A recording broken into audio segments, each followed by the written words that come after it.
Okay, picture this. It's midnight. You're standing inside the abandoned Bhairavpur mansion. There's a raging thunderstorm outside. The old wooden floors are creaking under your feet. The broken windows are violently shaking from the wind. And deep in these long, dark, dusty hallways, mysterious whispers are echoing all around you. Welcome to our explainer on the absolutely terrifying events of Bhairavpur village. Today, we're unpacking a chilling sequence of events documented in the Onkahe Kisse accounts.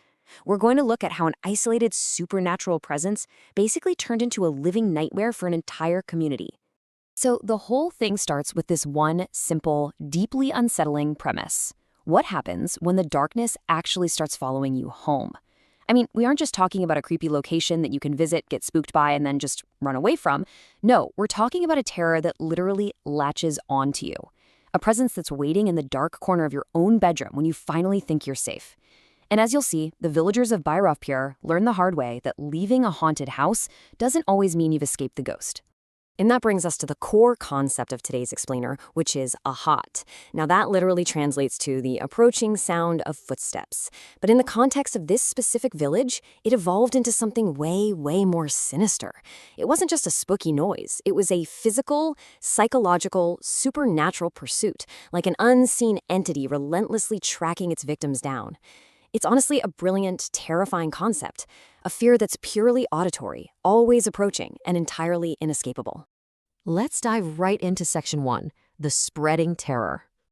So this threat escalated incredibly fast from just one single point of origin. It all kicks off on night 1 with a girl named Reena. She takes a dare to go into the dark mansion with just a flashlight. A simple, classic dare.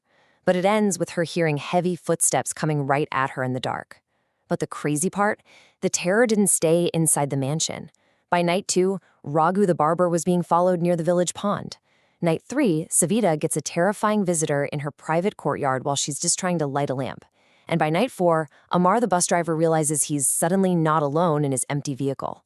So this threat wasn't contained to the mansion's walls at all. It was spreading like a wildfire through the whole village. And these encounters, they were aggressive, deeply personal. Take Raga the barber.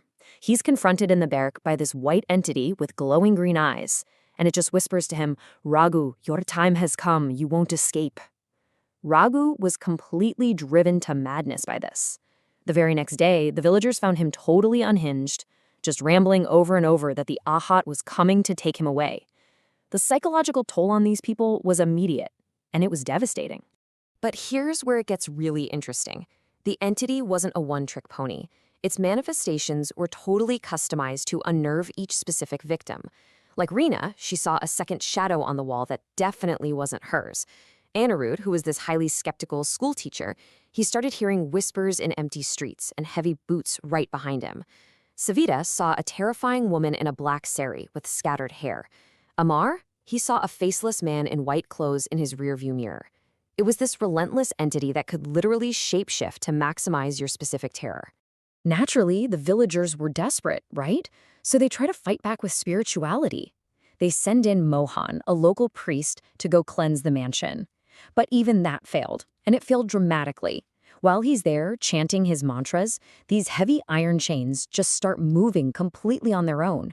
Then, a chilling message appears on the wall, literally written in blood. It said, "Escaping Ahat is impossible."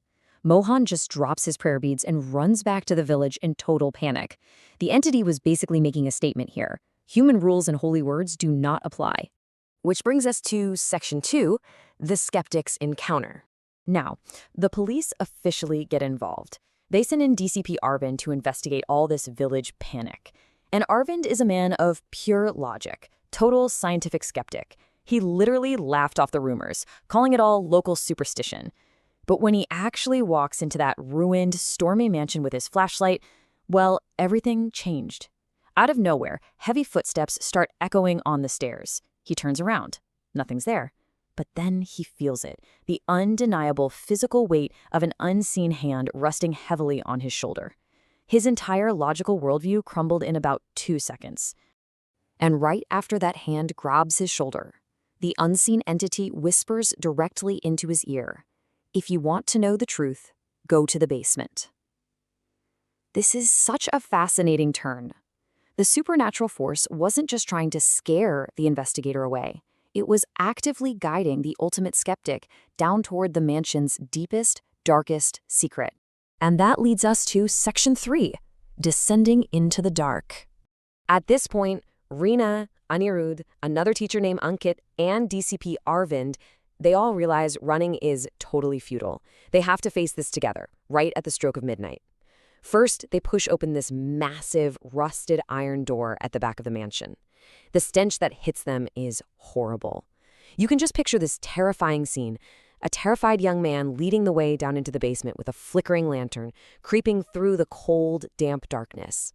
The silence is so heavy they can literally hear their own hearts beating. And when they finally reach the bottom, they find this old, broken pedestal and a horrific discovery. Scrawled across the basement wall was another message in blood. It read, "It's my curse. Whoever hears will meet their end." This was it, the ultimate threshold. Right after they read it, this blurry white mist starts forming in the corner of the room. The air drops to freezing, and those terrifying heavy footsteps start echoing loudly all around them, effectively trapping them down there in the pitch black.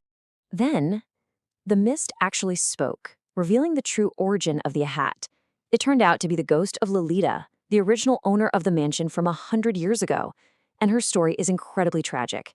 Her own husband buried her alive in that exact basement just out of pure, unadulterated greed. As she was slowly dying down there in the absolute dark, her desperate screams and the frantic sound of her footsteps trying to escape, that became the eternal Ahat. And the absolute worst part? She declared the curse was infinite. Knowing the truth didn't set you free, it just marked you forever. Moving on to Section 4, An Endless Haunting. The group barely, and I mean barely, manages to sprint out of that mansion alive. The walls of the basement were violently shaking, dirt raining down on them. Once they get outside, DCP Arvind decides on a radical physical solution to purge the threat. They literally douse the entire mansion in fire. They burn the structure to the ground, hoping that doing this would finally grant Melita's buried remains some peace. The very next day, the village holds a massive collective prayer ceremony. And against all odds, you guys, it seemed to work. For the first time in weeks, Bhairavpur had a quiet, genuinely peaceful night. But we have to ask ourselves, did the fire actually end the curse of Lolita? When you're dealing with an entity born from that level of agonizing betrayal and suffering, does human logic, like, burning down a physical building, does that actually have the power to destroy a supernatural, infinite curse? Well, the answer to that came just a few days later. Reena was sitting in her bedroom just studying alone. The physical mansion is completely gone, right? Reduced to ash and rubble. But then, out of nowhere, this freezing wind blows right through her window. And from the dark corner of her room, the slow, heavy sound of unseen footsteps begins to echo once more. She asks who's there, her voice totally trembling. But there's no answer.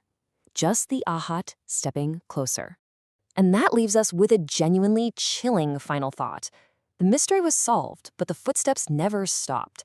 Sure, the physical anchor of the haunting was destroyed, but the Ahat had already attached itself to them, lingering like an unseen shadow. It's a brutal reminder that some horrors don't just haunt old houses, they haunt the people who step inside them. So what about you?